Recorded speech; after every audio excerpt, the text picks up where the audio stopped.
Now let's dive deep into this big LGBTQ story for today. I'm Rex Rogosh, and let's queer up entertainment. Shaun of the Dead fame Nick Frost faces backlash over Harry Potter role. This is the first of two J.K. Rowling stories on Queer News Tonight. Nick Frost, best known for his Shaun of the Dead and Hot Fuzz, is under fire after celebrating his casting as Hagrid in HBO's upcoming Harry Potter reboot. The 53-year-old British actor shared the news with nearly 1 million followers on Instagram, posting a selfie with Harry Potter and the Philosopher's Stone. He wrote, quote, "You're a wizard, Harry. Thank you for trusting me with such a loyal, gentle, and courageous half-giant like Rubius Hagrid. Robbie, I promise I won't let you down," referencing the late Robbie Coltrane, who originated the role. But the celebration was short-lived. Frost has now disabled comments on the post after a wave of backlash, largely due to J.K. Rowling's continued involvement as executive producer. Rowling has been widely criticized by the LGBT communities for the persistent anti-trans rhetoric. Most recently, she dismissed International Asexuality Day as Fake Oppression Day, and critics have flooded Frost's other posts with messages of disappointment. One wrote, quote, "You always were an artist I highly admired. You might lose a lot of fans with that decision," end quote. Another added, quote, "You've lost the respect of millions," end quote. While some fans applaud HBO's casting choices, like John Lithgow as gay headmaster Dumbledore and Papaya Escobar as Snape, many expressed disappointment that beloved actors chose to be part of Rowling-led production. Frost's decision is particularly striking given his next major role, starring along transgender comedian Jordan Gray in Transaction, an ITV sitcom centered on trans experiences. Despite criticism, HBO has said Rowling's involvement hasn't impacted casting, and the series will begin airing in 2026.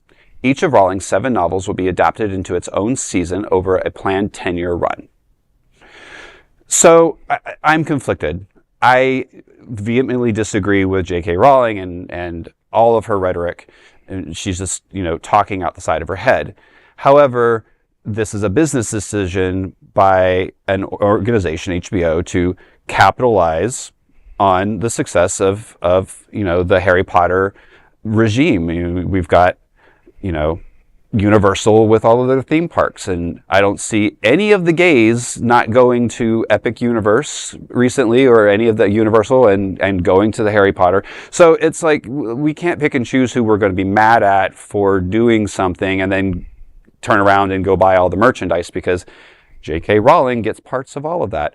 So if you're going to go after anybody, go after HBO. I mean, this guy is an actor. He's been given a role, and he's taking it. And unfortunately, J.K. Rowling always sticks her nose in everything that she does. So I don't know. I don't have a right answer for this, so I'm a little conflicted. So am I, to be honest with you. But on the other hand, I would say that I am the one gay who goes to Universal, and I do not enjoy Harry Potter as much ever since J.K. Rowling opened her stupid mouth. And my husband still enjoys it. I never read the books. I'm the wrong generation, too old for it by the time they came out. So for me, but on the other hand, why are we doing reboots this quickly? I mean, the movies were barely out of the public imagination, and they are circulating heavily on streaming services, and the books are still being read by millions of people. There's no point in actually starting this reboot. I agree with you. I think there's 2 big parts of this I think to appeal to everyone. Is one, J.K. Rowling has a pathological obsession against trans people, and I don't mean that lightly. True. She literally wrote a 900-page book about a man dressing up as a woman killing people in bathrooms. There is something wrong deep inside J.K. Rowling. Something up here broke. But also on the reboots, the more that she's gotten more and more power over the Harry Potter world lately, and if she's involved in this, it's not going to be very good. Because the original movie, she was part of it, but she didn't write the scripts, and there was a great YouTuber that broke down the Fantastical Beasts series, and why did those come off so poorly? She wrote those scripts.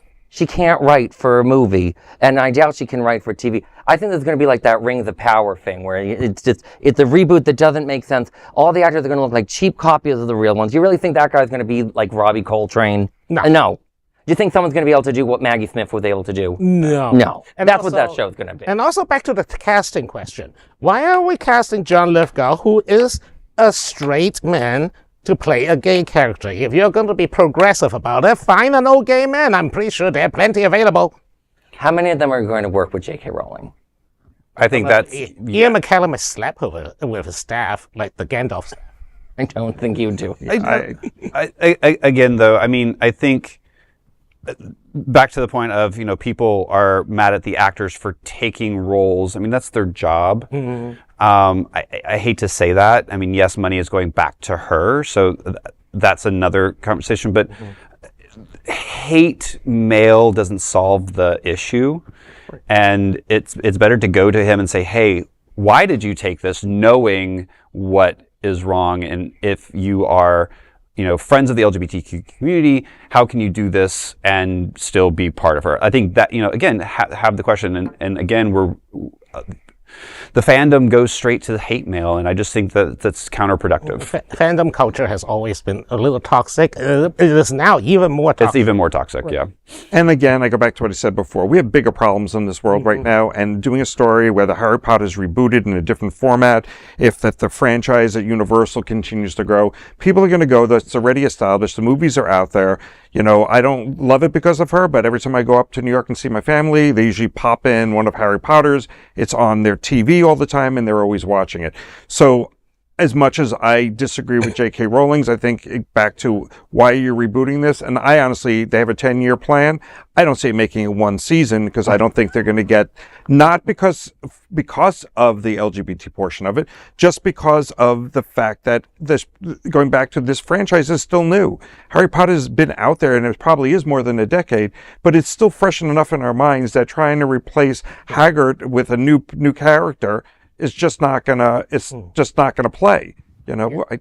Imagine like having the Star Wars reboot, like with Luke and. So they did do that. It's called the sequels, and look at how those turned out. Oh no, that's not a reboot. That's a those are sequel. considered a soft reboot if you look at their plot. Star Trek did it right. Yeah. They went back in time. I mean, They still, put the Still 20 Magnolias something in their underwear on a show. failed, so. But I just want to go back for the last thing. I just want to go back to like her like absolute hatred for people who are asexual. In other words, just not particularly sexual of any kind, no orientation of any kind. And she is still yapping on about how that's a fake oppression day. What? Like, Well, J.K. Rowling punches down. We have I wanna another make that story very about her clear. coming Yeah, up. Again in a few minutes. I will. we are going to, on that note, we are going to say that I'm not going to plan on subscribing for HBO Max for that particular show. That is a big LGBTQ story for today. There is no other queer nonprofit media platform like this in the entire world. Support our LGBTQ stories by subscribing and